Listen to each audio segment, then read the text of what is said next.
बिस्मिल्लाहिर्रहमानिर्रहीम। अस्सलाम वालेकुम। आज मैंने बनाया चने का पुलाव। 4 किलो चावल है, आधा किलो चने हैं। असल में मैंने बनाई तबलीगी जमात का खाना। आप भी बनाना, ये बहुत सवाब का काम है। ये देखिए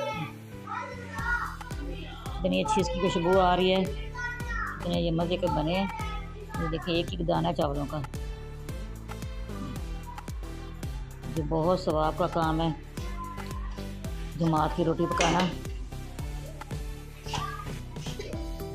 साथ ये मैंने चिकन आलू का बनाया है। 3 किलो चिकन है, 3 किलो आलू इसके अंदर डाले हैं। साथ मैंने चटनी बनाई है पुदीने की सब्ज़। आपने मेरी फुल वीडियो देखने के लिए मेरे चैनल पे जाना, आपको हर तरह की वीडियो नज़र आएगी।